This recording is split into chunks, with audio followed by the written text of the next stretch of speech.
For more than 4 decades, the Libyan people have been ruled by a tyrant, Muammar Gaddafi.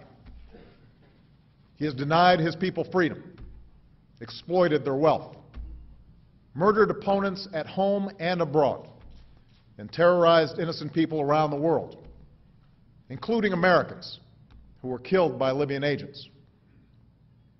Last month, Gaddafi's grip of fear appeared to give way to the promise of freedom. In cities and towns across the country, Libyans took to the streets to claim their basic human rights. As one Libyan said, "For the first time, we finally have hope that our nightmare of 40 years will soon be over." Faced with this opposition, Gaddafi began attacking his people. As president, my immediate concern was the safety of our citizens, so we evacuated our embassy and all Americans who sought our assistance. When we took a series of swift steps in a matter of days to answer Gaddafi's aggression. We froze more than $33 billion of Gaddafi's regime's assets. Joining with other nations at the United Nations Security Council, we broadened our sanctions, imposed an arms embargo, and enabled Gaddafi and those around him to be held accountable for their crimes. I made it clear that Gaddafi had lost the confidence of his people and the legitimacy to lead, and I said that he needed to step down from power. In the face of the world's condemnation, Gaddafi chose to escalate his attacks, launching a military campaign against the Libyan people. Innocent people were targeted for killing. Hospitals and ambulances were attacked. Journalists were arrested, sexually assaulted, and killed. Supplies of food and fuel were choked off. Water for hundreds of thousands of people in Misrata was shut off. Cities and towns were shelled, mosques were destroyed, and apartment buildings reduced to rubble. Military jets and helicopter gunships were unleashed upon people who had no means to defend themselves against assaults from the air. Confronted by this brutal repression and a looming humanitarian crisis, I ordered warships into the Mediterranean. European allies declared their willingness to commit resources to stop the killing. The Libyan opposition and the Arab League appealed to the world to save lives in Libya. And so, at my direction, America led an effort with our allies at the United Nations Security Council to pass a historic resolution that authorized a no-fly zone to stop the regime's attacks from the air and further authorized all necessary measures to protect the Libyan people. 10 days ago, having tried to end the violence without using force, the international community offered Gaddafi a final chance to stop his campaign of killing or face the consequences. Rather than stand down, his forces continued their advance, bearing down on the city of Benghazi, home to nearly 700,000 men, women, and children who sought their freedom from fear. At this point, the United States and the world faced a choice. Gaddafi declared he would show no mercy to his own people. He compared them to rats and threatened to go door to door to inflict punishment. In the past, we had seen him hang civilians in the streets and kill over 1,000 people in a single day. Now we saw regime forces on the outskirts of the city. We knew that if we waited one more day, Benghazi, a city nearly the size of Charlotte, could suffer a massacre that would have reverberated across the region and stained the conscience of the world. It was not in our national interest to let that happen. I refused to let that happen. And so 9 days ago, after consulting the bipartisan leadership of Congress, I authorized military action to stop the killing and enforce UN Security Council Resolution 1973. We struck regime forces approaching Benghazi to save that city and the people within it. We hit Gaddafi's troops in neighboring Ajabia, allowing the opposition to drive them out. We hit Gaddafi's air defenses, which paved the way for a no-fly zone. We targeted tanks and military assets that had been choking off towns and cities, and we cut off much of their source of supply. And tonight, I can report that we have stopped Gaddafi's deadly advance. In this effort, the United States has not acted alone. Instead, we have been joined by a strong and growing coalition. This includes our closest allies, nations like the United Kingdom, France, Canada, Denmark, Norway, Italy, Spain, Greece, and Turkey, all of whom have fought by our sides for decades.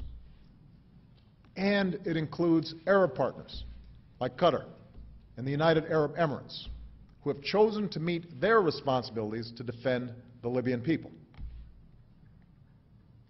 To summarize them, in just 1 month, the United States has worked with our international partners to mobilize a broad coalition, secure an international mandate to protect civilians, stop an advancing army, prevent a massacre, and establish a no-fly zone with our allies and partners. To lend some perspective on how rapidly this military and diplomatic response came together, when people were being brutalized in Bosnia in the 1990s, it took the international community more than a year to intervene with air power to protect civilians. It took us 31 days. Moreover, we've accomplished these objectives consistent with the pledge that I made to the American people at the outset of our military operations. I said that America's role would be limited, and that we would not put ground troops into Libya, that we would focus our unique capabilities on the front end of the operation, and that we would transfer responsibility to our allies and partners. Tonight, we are fulfilling that pledge. Our most effective alliance, NATO, has taken command of the enforcement of the arms embargo and the no-fly zone. Last night, NATO decided to take on the additional responsibility of protecting Libyan civilians. This transfer from the United States to NATO will take place on Wednesday. Going forward, the lead in enforcing the no-fly zone and protecting civilians on the ground will transition to our allies and partners, and I am fully confident that our coalition will keep the pressure on Gaddafi's remaining forces. In that effort, the United States will play a supporting role, including intelligence, logistical support, search and rescue assistance, and capabilities to jam regime communications. You told the President, you said be prepared because it will be coming to your shores, America, to your door, you said. And your advice to Obama was to remember the words you're making to other nations. Well, today, our dear brother, has to be very, very careful in this decision that he and his Secretary of State and Sarkozy and Prime Minister Cameron and others are planning. They would love to go into Libya and kill Brother Gaddafi and kill his children, as they did with Saddam Hussein and his sons Qusay and Uday. You must remember, dear people of America, that whenever government wants you to think and act in a certain way that would bring justification to an action that they are already planning to make, they must make the person that they hate a boogeyman. Now, nobody wants civil war. It is the bloodiest of all kinds of wars because you're fighting your own brothers, you're fighting the people of your own language and culture and history. So in every nation, brothers and sisters, there is dissatisfaction. And what the CIA does is go into a country and move among the people that are dissatisfied to stimulate a revolt against a leader that they don't like because they want regime change. I want to be specific. When George W. Bush was president, he said they wanted regime change in Iran, in Korea. Regime change. How do you get regime change, honest America? How do you do that? Congress, the Congress of the United States, voted to spend $150 million to replace the government in Iran that America doesn't like. So they send their agents in to work among the, the dissatisfied. So when they had this election and the people in Iran rose up, they have legitimate grievances, all right, but stimulated from the outside. So President Obama didn't want to put his foot into that cage lest somebody say America inspired it, because it was America's policy to destabilize that government. Well, what about Libya? See, how much money is being spent to arm the so-called rebels? They're dissatisfied. Well, what is their dissatisfaction about? Do they have jobs? Yes. Do they have food? Yes. Has Gaddafi used the oil money to build Libya? Yes. Did Gaddafi use oil money and discover water under the Sahara Desert and brought that water to the surface and brought water from Benghazi all the way to the border almost of Tunisia? Did he impose farming in the desert so that they could feed their own people? Yes. Are there billions of dollars that he's spending building homes, building apartments for his people? Yes. So something is under this.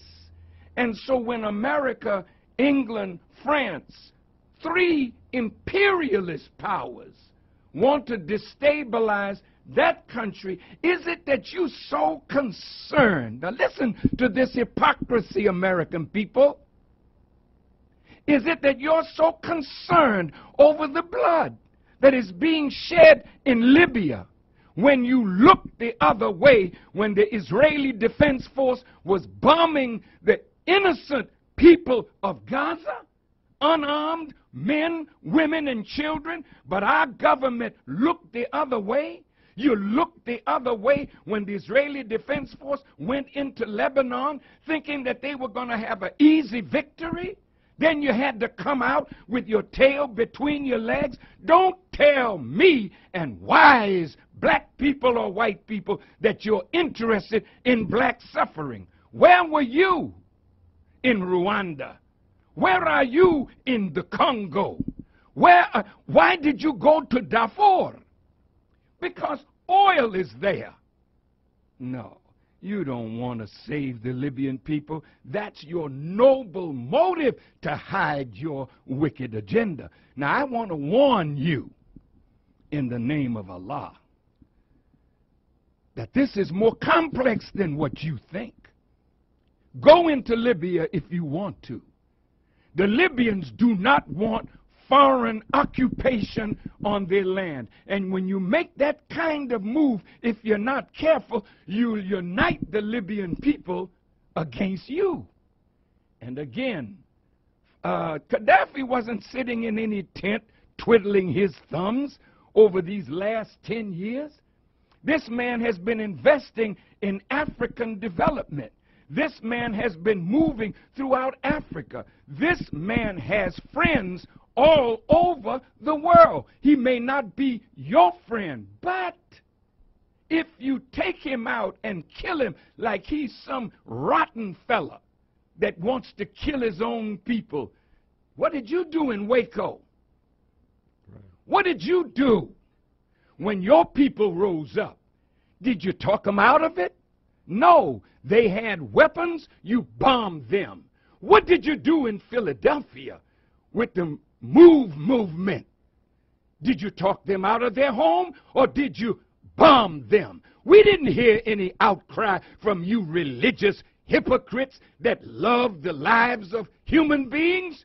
You're a liar and a hypocrite. And I warn my brother, don't you let these wicked demons move you in a direction that will absolutely ruin your future with your people in Africa and throughout the world. They don't like the way you handle Mubarak. They don't like the way you're handling the situation in the Arab world. So I would advise you to be careful and move with wisdom and skill.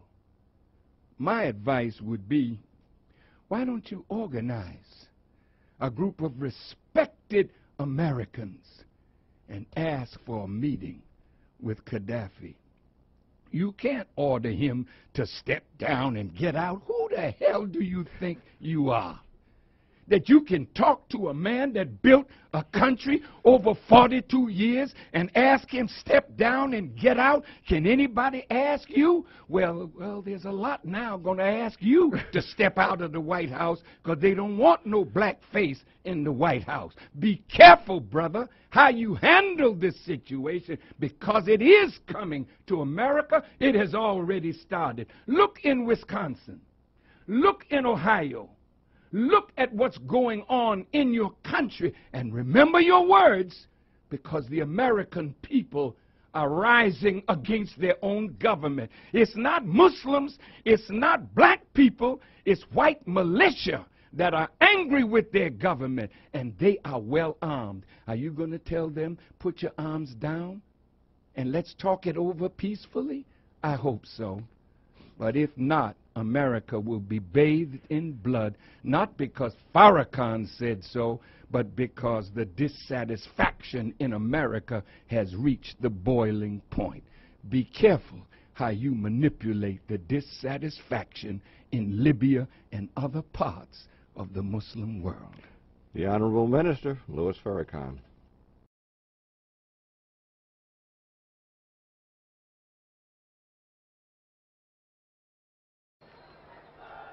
وثبت أن ما فيه ديمقراطية هناك،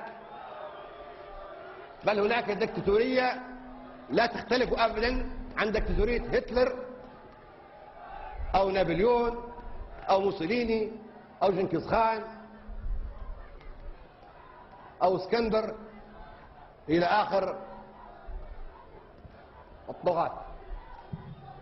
بأمر رئاسي يقال هكذا في عهد ريغن المجنون، يقال بأمر رئاسي أصدر الرئيس الأمريكي ريغن أمر رئاسي بالحرب على ليبيا مثلا، أمر رئاسي بمحاصرة ليبيا، أمر رئاسي بمقاطعة ليبيا، أمر رئاسي بعمل كذا كذا. هل هذه ليست دكتاتورية؟ هذه ديمقراطية؟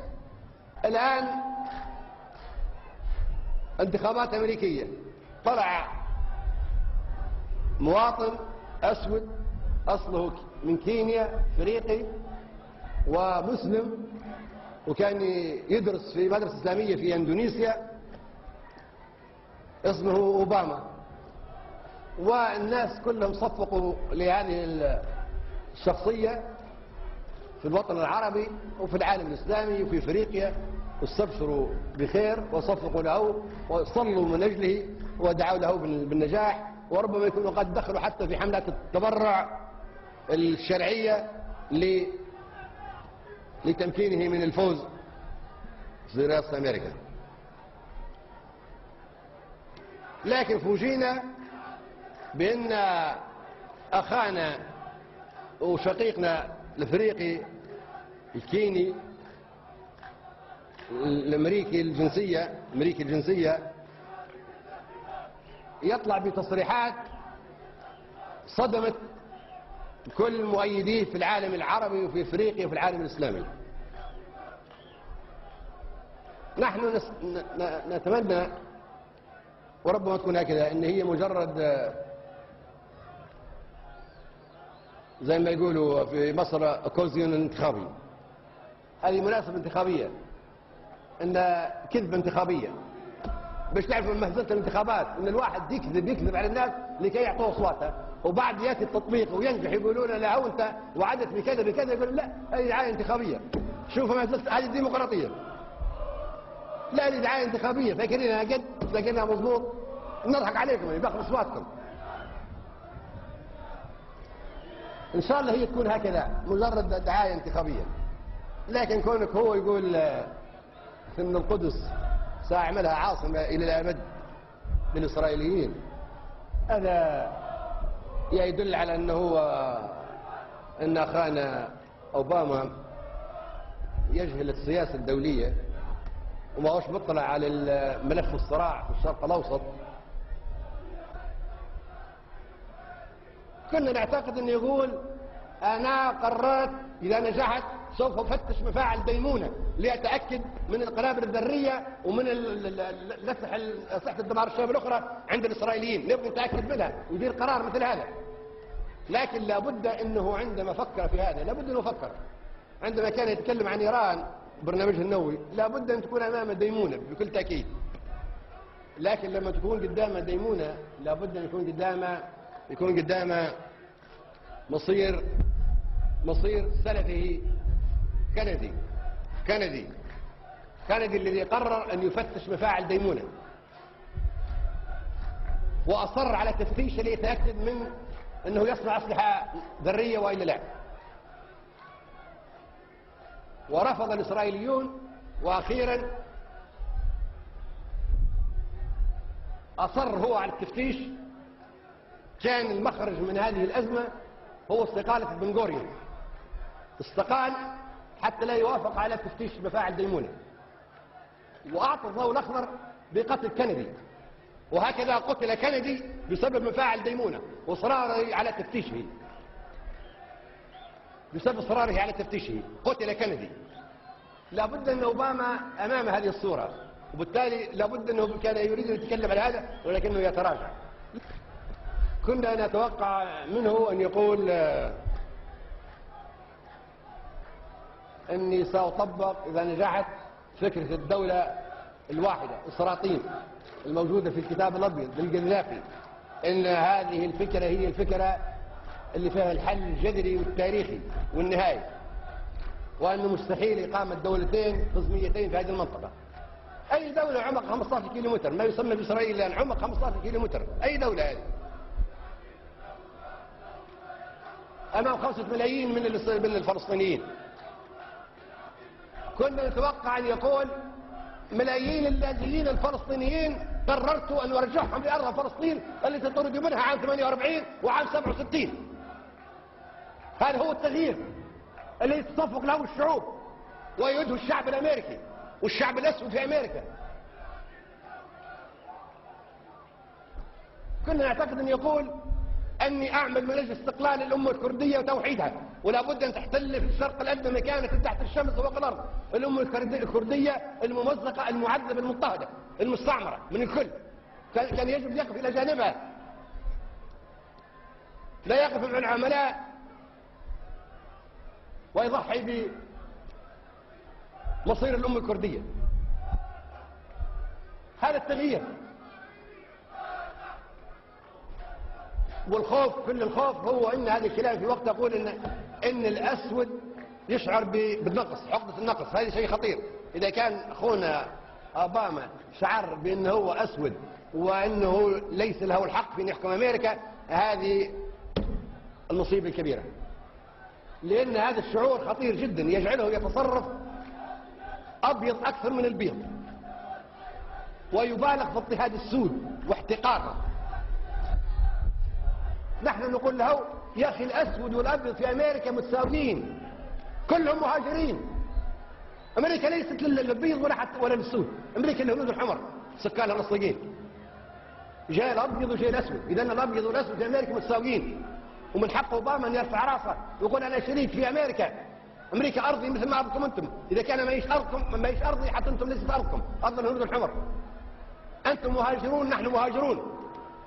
لكن ما زلنا احنا نامل ان الاسود هذا يكون معتز بافريقيته وباسلامه وبعقيدته، وانه صاحب حق في امريكا، وان يغير امريكا من الشر الى الخير، وان تقيم العلاقات اللي تخدم امريكا مع الشعوب الاخرى خاصه مع العرب.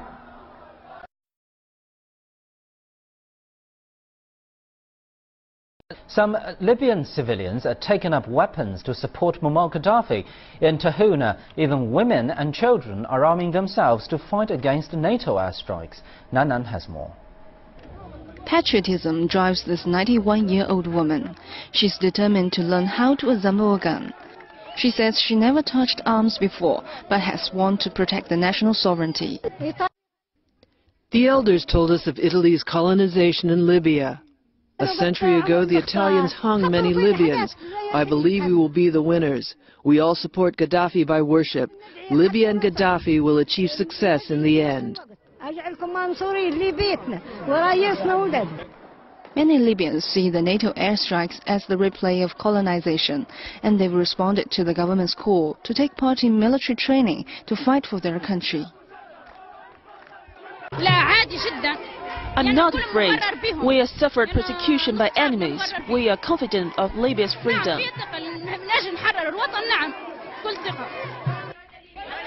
The fever extends to the children. Primary school students assemble in the square each afternoon and sing national songs. Guns have replaced books at the teacher's platform. Students are taught how to use them. Libya's children have been encouraged to join the fight. Nanan, CCTV.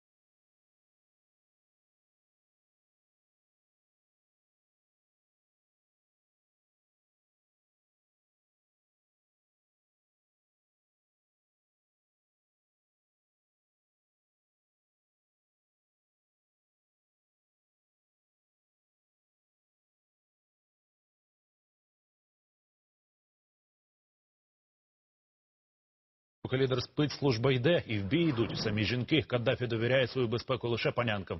В очільника лівійської Джмагірії на загал 300-400 дівчат-охоронниць. За офіційною версією, усі незаймані. Відбір проводить особисто полковник Каддафі. Та примха має своє пояснення. В давнину вважали найкращі охоронці або цнотливиці, або лесбійки. Мовляв, вони відчувають небезпеку, так званий відер смерті. Дівчат навіть стерилізували, аби зробити агресивнішими до чоловіків. До цих історій можна ставитись по-різному, але саме дівчата із Калашниковими кілька разів рятували Каддафі. Під час замаху вони прикрили його своїми тілами від автоматних черг та гранат. Одна загинула, 4 були поранені.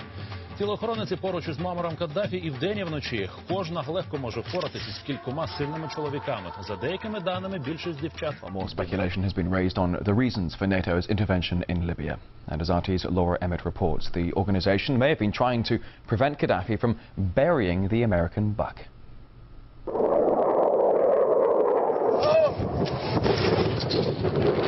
According to some, it's about protecting civilians. We must not tolerate this regime using military force against its own people. Others say it's about oil. The only reason they're interested with Libya is about the oil. You'd think we'd be in Iraq if the major export there was broccoli. But some are convinced intervention in Libya is all about currency, specifically Gaddafi's plan to introduce the gold dinar, a single African currency made from gold, a true sharing of the wealth. It's one of these things that you have to plan almost in secret, because as soon as you say you're going to change over from the dollar to something else, you're going to be targeted. There were 2 conferences on this. one in 96 and another one in the year 2000, called the World Mataba Conference, organized by Gaddafi. And everybody was interested. I think most countries in Africa were keen. Gaddafi didn't give up. In the months leading up to the military intervention, he called on African and Muslim nations to join together to create this new currency that would rival the dollar and euro. They would sell oil and other resources around the world only for gold dinars. It's an idea that would shift the economic balance of the world. Countries' wealth would depend on how much gold they have, not how many dollars they trade. And Libya has 144 tons of gold. The UK has double that, but 10 times the population. If Gaddafi had an intent to try to reprice his oil or whatever else the country was selling in the global markets and accept something else as a currency, or maybe launch a gold dinar currency, any move such as that would certainly not be welcomed by the power elite today who are responsible for controlling the world's central banks. So yes, that would certainly be something that would cause his immediate dismissal and the need for other reasons to be brought forth for removing him from power. It's happened before. In 2000, Saddam Hussein announced Iraqi oil would be traded in euros, not dollars. Sanctions and an invasion followed. Some say because the Americans were desperate to prevent OPEC from transferring oil trading in all its member countries to the euro. The UK's gold is kept here in a secure vault somewhere in the depths of the Bank of England. As in most developed countries, there's not enough to go around. But that's not the case in places like Libya and many of the Gulf states. A gold dinar would have given oil-rich African and Middle Eastern countries the power to turn around to their energy-hungry customers and say, sorry, the price has gone up and we want gold. Some say the US and its NATO allies literally couldn't afford to let that happen. Laura Emmett, RT, London. It was Colonel Gaddafi's first interview for Western journalists since this crisis started. He agreed to see the BBC, ABC News from the United States and the Sunday Times. He was fairly relaxed throughout the interview, which was held in a restaurant overlooking Tripoli port. He said the UN sanctions resolution against Libya was illegitimate. And then he was asked if he'd ever leave the country. As if anyone would leave their homeland, he said. But Mr. Gaddafi, you are known as the leader here, and you've been the leader for many, many years. And there are plenty of people in this country who would say that the biggest obstacle to change for them and for Libya is you.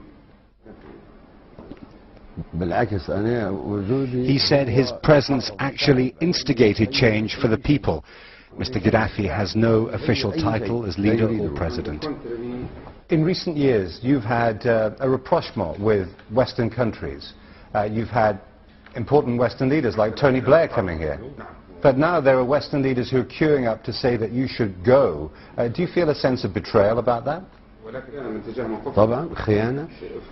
Of course it's betrayal, he said. They have no morals. Besides, if they want me to step down, what do I step down from? I'm not a monarch or a king. But you make speeches at the UN and you're identified very much with Libya, even if you don't have a formal title. It's honorary, he said. It's nothing to do with exercising power or authority. In Britain, who has the power? Is it Queen Elizabeth or David Cameron? Mr. Gaddafi said, we didn't understand the Libyan system. No, I understand the system that you have here. But internationally, you're regarded as the leader. You don't understand the system here. No. Don't say I understand. You don't understand. And the world don't understand the system here. The biblical system here. The authority of the people. You don't understand it. But how do the people show their authority then? Because some who've gone out onto the streets to protest say that your people have shot at them.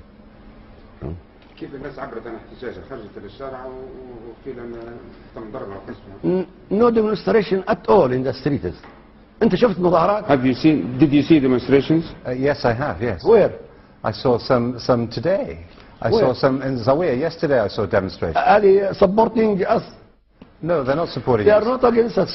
Some were against you and some were for you. No, no one against us. Against me for what? Because I am not president.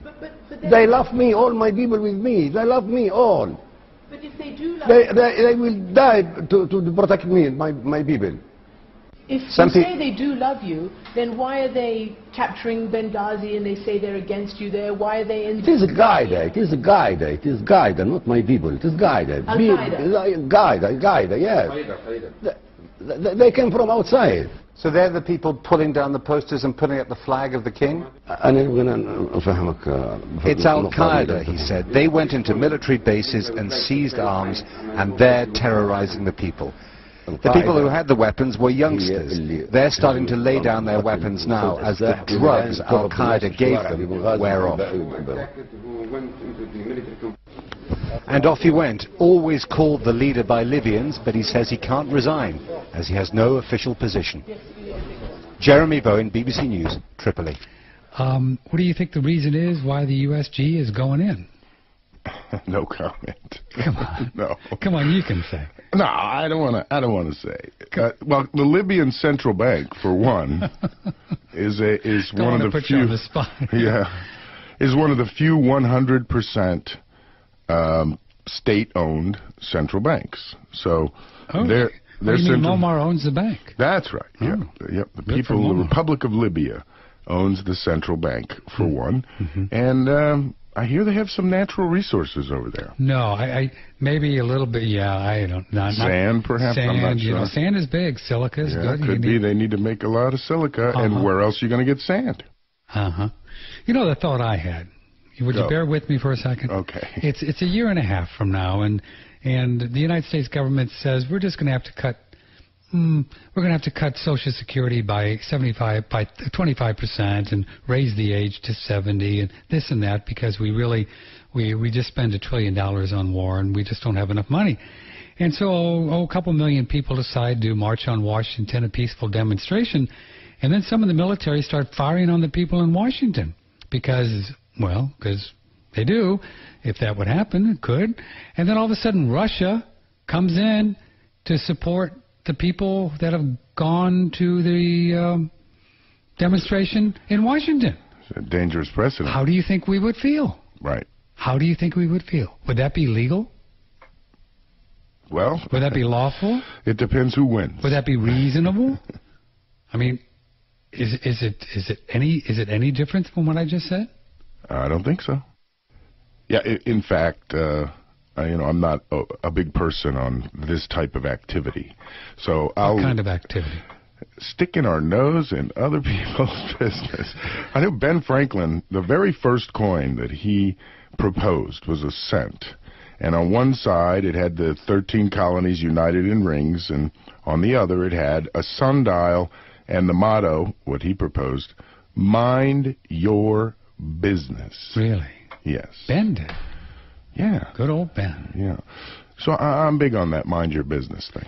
And isn't there a quote that you see from time to time, Andrew, with George Washington talking about the foreign entanglements. Foreign entanglements and the affairs of Europe, and he called, what did he say, something to the effect, do you know the quote? Yeah, we should avoid foreign entanglements from his second, sort of like the Eisenhower, watch out for the military-industrial complex.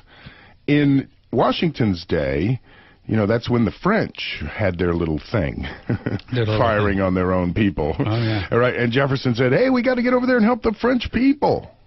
And that's when Washington really took the hardline position that surprised everyone. Because, obviously, the French had given us a great hand during the war, but it didn't surprise when you consider that he was holding back from supporting those in power. It's a very odd situation, U.S. foreign policy. You'd have to really study it closely to try to get an angle on what we're doing, but it appears to be that, westward expansion, manifest destiny, we are destined to rule the world type of an attitude. I don't know where it came from, but it's been around for quite a while. Well, of course, it's been spun, and it has been since, we've been doing these things as, maybe the last 30 or 40 years of installing democracies around the world. Right, and then leaving the strings attached so that, we can jerk them around whenever we need to. And so far, it seems like these revolutions are doing no more than dividing these countries in Bahrain and now probably Tripoli is going to end up being divided, and Where's the other one? Oh, in North Africa. They get all divided up, and then you have these civil wars, and boy, what a mess.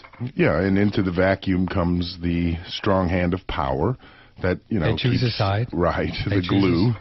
Yeah, pick a side, coalesce around it, and then fund it, take over, and voila, you've now got another country under your belt or within your sphere of influence. And I think that's what it really is. They want it's not a we anymore, right? No. Money wants to be able to call places and get things done. And the way that that is done is by having your people there. So if you study the history of the old merchant bankers, everyone likes to talk about the House of Rothschild. You see how they got things done. The office in London called the office in Paris, right? He sent a carrier pigeon, and that's how they got things done. So this influence, the idea that you have influence in foreign capitals, I mean, really, I think has been a way of Today, diplomacy. I'll give you the reason why the West is fighting Gaddafi. I'll tell you exactly what is really going on in Libya. I will tell you what the mainstream media will not tell you. There are 3 reasons why Gaddafi has to die. And among those 3 reasons, none of them have to do with him killing his own people. Number 1, Gaddafi is the one who gave the opportunity for an African satellite for communication. It is in 1992 that 45 countries in Africa decided that they want to have their own satellite. This will cover internet, telephone communication, and all other communications. But the problem was how to find the money for this project. Where did they get the money from? They decided to go to the IMF. But the IMF knew that sponsoring this will be more dangerous for Western countries. Why? Because Western countries were making $500 million per year for all telecommunication in Africa, even inside Africa. $500 million per year. Not includes interest. That's how much they were making. So it is in 2007 that Gaddafi will come up with most of the money for this project. Africa will now have its first communication satellite, which will give the opportunity to countries like South Africa, Nigeria, Algeria, Angola, Libya, and other countries to now have their own telecommunication satellites. They will now provide communication to their own people. It will only cost African countries $400 million, only a one payment of $400 million to make this happen. Now you imagine how much money does Europe lost because of this? $500 million per year that Gaddafi made them lose by sponsoring this satellite. Just Gaddafi himself comes up with $300 million. And other countries can impeach him. So this is reason number 1 why they need Gaddafi dead. 2, Gaddafi and African countries decide to create 3 major banks in Africa. 1, the AMF, African Monetary Fund. The African Monetary Fund will headquarter in Cameroon, Yaoundé. This was to be created in 2011, this year. With the African Monetary Fund, African countries will no longer need to go to the IMF, which is the International Monetary Fund. So just imagine yourself how much money Europe will lose if the AMF is created. When Western countries found out that this is what was happening, they actually wanted to be part of it. I believe it is in 2006 in Yaoundé, Cameroon, that African countries decided that no other countries outside of Africa will be part of the AMF. Now you can imagine what's going on here. Not only that they try to cut them money, but on top of that, they don't even want them to be part of this. Because being part of this will mean that they will have to control what is going on. The second bank will be the Central African Bank. The Central African Bank will be headquartered in Abuja in Nigeria. What this bank will do, it will stop African countries from using Western currency. Like if you go to Africa today, countries like Cameroon, Cote d'Ivoire, Gabon, and many other French-speaking countries are using the franc CFA. With this bank, we will have our own currency, like the Naira in Nigeria. Gaddafi, once again, came up with most of the money for this project. And the third bank that was supposed to be created was going to headquarter in Libya, the Bank of Investment. This bank will control most of investment in Africa. The Central Bank of Investment. Now you imagine yourself what's going on here. Gaddafi is trying to break Western economy by doing this. But that's not his intention. His intention is to free Africa from his trap. African people want to be independent. Western countries don't want that. And that's what's going on here. So the money that Obama confiscated, stole from Gaddafi is the money that was going to help for all those projects. He's telling you today that Gaddafi is trying to kill his own people with that money. No, Mr. President, you know that that's not true. He probably doesn't even know because he has no experience. He has no experience. He doesn't even know what's going on. He's like a puppy. They tell him what to do. Well, let me inform you, Mr. President, that money was going to sponsor all those projects. That money that you confiscated from Libya. The third reason why Gaddafi has to die has to do with the United States of Africa. This man has been pushing African countries to unite, just like the United States of America. The very first thing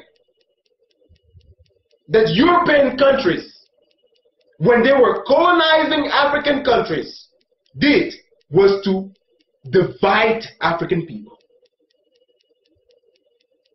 When you want to break a powerful home, you have to find a way to turn that family against each other. That's the very first thing Western countries did to keep us from being powerful. The second thing they did was to stop education. Make sure that African people are not educated. Education is the key to success. By us being educated and educating our own people, we are stopping major problems in Africa. And the third thing they did was to place dictators in power in Africa who will give them everything they want. And every time that the population will stand up, these dictators will have the support of European countries to kill those protesters. They were all surprised with what happened in Tunisia, in Egypt.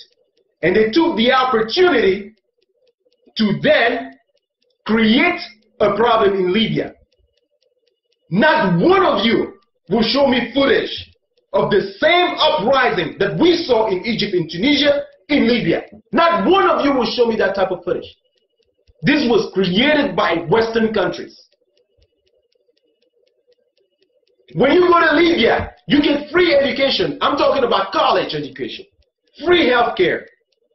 When you are newlywed and you don't yet have a job, you get free apartments. Libya is a beautiful country. And today they're telling us that Gaddafi is killing his own people. But yet he's the same one who is giving them everything. Free education, free health care, feeding his own people, and killing them again. Does that make sense to you? Let me tell you what the countries that are bombing Libya today have in common. They are broke. Oh yes, they are broke. Just the United States alone is borrowing money from China. Europe is going down with the euro.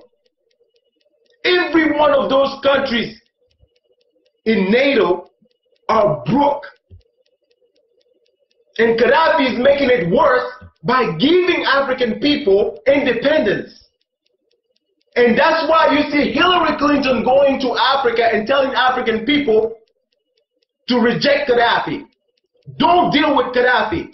In fact, they've requested that the rebels open an embassy in Washington, D.C., making an illegal movement legal.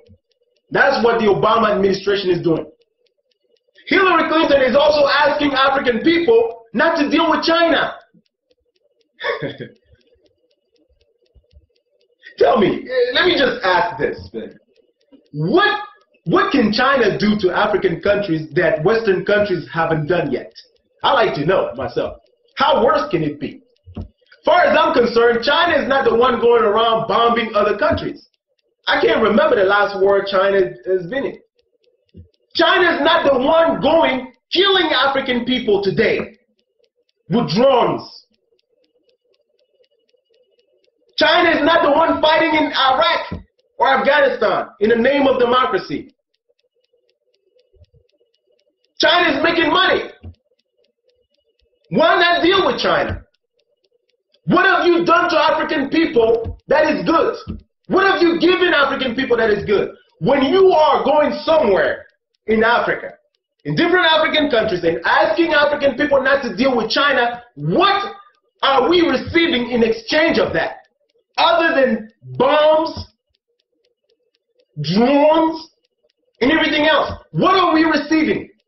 China is the #1 investors in Africa. The African satellite that I'm talking about today was put together by Chinese and Russians. We African people will survive. We've survived your drones and your bombing, your insult, and everything else, your humiliations. We've survived that. China is not going to do anything to us that you haven't done yet. So, Mr. President, let me tell you this. If you're not ashamed, I'm ashamed for you. I'm embarrassed for you. The first African American president. And this is what you're doing to your own country, to the world, to the people of your race. You are the nightmare of Martin Luther King. He's always talked about his dream. But his nightmare was to see an African president of the United States of America doing what you are doing today, misrepresenting the black race. We're not asking you to give your attention only on African people or only on black people, but to show a good example of what leading is, of what fairness is, of what democracy is really about. The things that Martin Luther King died for. Not just for the liberation of African people, but for fair treatment of everybody. Black and white equal. Fighting together. Sharing. This is an embarrassment. And this is a shame. And I hope you stay a one-term president. Now, once more, Muammar Gaddafi has a choice. The resolution that passed lays out very clear conditions that must be met. The United States, the United Kingdom, France, and Arab states agree that a ceasefire must be implemented immediately. That means all attacks against civilians must stop. Gaddafi must stop his troops from advancing on Benghazi, pull them back from Ajubia, Misrata, and Zawiya, and establish water, electricity, and gas supplies to all areas. Humanitarian assistance must be allowed to reach the people of Libya. Let me be clear. These terms are not negotiable. These terms are not subject to negotiation.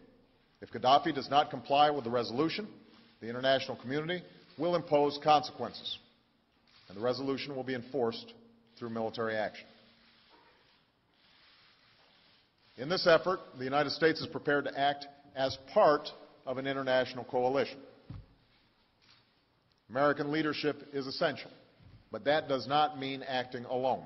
It means shaping the conditions for the international community to act together. أهلا بكم مشاهدينا الكرام. استقبل القائد معمر القذافي بعد ظهر اليوم الدكتور محمد أحمد الشريف. Obama is still delusional. He believes the lies that his own government is spreading around the world and his own media is spreading around the world. They have not proved one single charge against us and they refuse to investigate us. It's not Obama who decides whether Muammar Gaddafi leaves Libya or not. It's the Libyan people who decide their future. We are not prepared to suffer for years and years and lose thousands of people in a civil war or tribal war just so that we might in 10 years or 15 years time have some sort of parliamentary system. This is too much to pay. We want the leader to lead us forward with the Libyan tribes, the Libyan citizens, so we can have a peaceful, gradual, from within transition. 3 factors we would like the world to remember. You are not going to win. You have no chance, 0 chance to win the war here. If you are angry with us because we are not buying the Rafale airplanes, you should talk with us. If you are angry with us because oil deals are not going well, you should talk to us. Rebels will not give you anything because they're not going to win. You want democracy, we are ready. You want election, we are ready. You want, what? New constitution, we are ready. Ceasefire, we are ready. But the other side is refusing all the time. But to tell my father to leave the country, it's a joke. We will never surrender. We will fight. We have to fight for our country. And you're going to be a legitimate target for us. Your father's lost control of Benghazi. He must be disappointed. He must feel that this is a big blow. Listen, in Benghazi there is 1.5 million people, and they are talking to us and calling us. People there are afraid of the militia on the ground, because they're militia, armed militia. But do you think he will ever get back the parts of Libya that he has lost? It's not. Libya, Benghazi is part of Libya. But do you think your father will get those bits back? Me, Benghazi is part of Libya. The people of Benghazi, our brothers. we have no chance to live in a separate world. We live together, we die together. We are brothers, we are one family and one country. It's not the fear inside and outside Libya that you may be on the brink of a civil war if there is no central control? Not anymore. Not anymore, because the Libyan people, they woke up and now they realize the danger around them. So now we are more united, we are more optimistic, and we are much stronger. And what spirits is your father in? Very good. The rebels say they have Morale detained are 3 of very high. Gaddafi's sons. We've been telling you about that. One of them could end up in the Netherlands. Today, the International Criminal Court is working to bring Saif al-Islam to The Hague. He could be tried for crimes against humanity. Rebels say they've detained another Gaddafi son, Mohammed, at his home. Al Jazeera television reports one of its anchors was on the phone with Mohammed when rebels exchanged gunfire with guards. Listen to this clip from that phone call. I'm standing outside my house. I'm being attacked right now. There's gunfire inside my house. They're inside my house. Goodbye, goodbye, goodbye. Al Jazeera later reported that Mohammed Gaddafi and his family were not harmed, but their movements were under the control of rebel forces.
We want to show now, because with Muammar Gaddafi's belief his son was there, Mu'tasim Gaddafi, and we want to tell you that Libyan government television is showing a photograph of him dead. Again, this is according to Libyan television, and that is a picture of Mu'tasim Gaddafi dead. That's what they're saying, Muammar Gaddafi's son. CNN's Wolf Blitzer in Washington now. Wolf, you heard what lies ahead with all of this. Muammar Gaddafi dead, one of his sons, and then there are reports, not confirmed by CNN, that Saif al-Islam, the son who had taken over for his father, is now dead as well. Yeah, perhaps the best known of all the sons, Saif al-Islam Al Arabiya, the Arabic satellite channel reporting that Saif al-Islam also dead. We have not confirmed that, but there you saw the picture of Mu'tasim Gaddafi, the other son, dead, a picture shown on Libyan state television. Good afternoon, everybody. Today, the government of Libya announced the death of Muammar Gaddafi. This marks the end of a long and painful chapter for the people of Libya, who now have the opportunity to determine their own destiny in a new and democratic Libya. For 4 decades, the Gaddafi regime ruled the Libyan people with an iron fist. Basic human rights were denied. Innocent civilians were detained, beaten, and killed. And Libya's wealth was squandered. The enormous potential of the Libyan people was held back, and terror was used as a political weapon. Today, we can definitively say that the Gaddafi regime has come to an end. The last major regime strongholds have fallen. The new government is consolidating the control over the country, and one of the world's longest-serving dictators is no more. 1 year ago, the notion of a free Libya seemed impossible. But then the Libyan people rose up and demanded their rights. And when Gaddafi and his forces started going city to city, town by town, to brutalize men, women, and children, the world refused to stand idly by. faced with the potential of mass atrocities and a call for help from the Libyan people. The United States and our friends and allies stopped Gaddafi's forces in their tracks. A coalition that included the United States, NATO, and Arab nations persevered through the summer to protect Libyan civilians. And meanwhile, the courageous Libyan people fought for their own future and broke the back of the regime.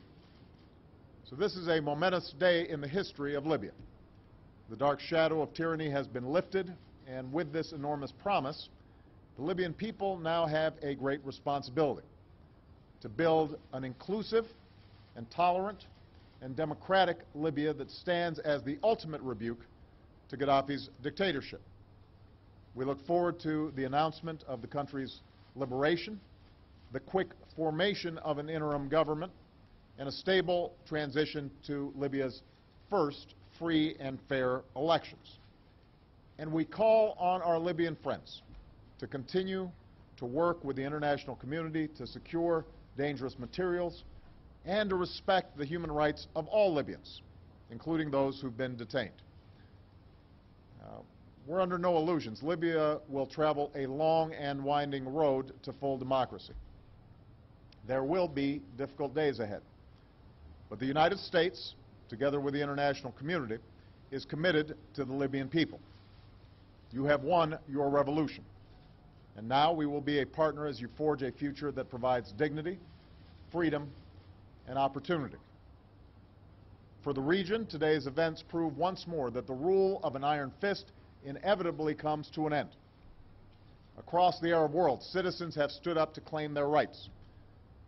Youth are delivering a powerful rebuke to dictatorship. And those leaders who try to deny their human dignity will not succeed. For us here in the United States, we are reminded today of all those Americans that we lost at the hands of Gaddafi's terror. Their families and friends are in our thoughts and in our prayers. We recall their bright smiles, their extraordinary lives, and their tragic deaths.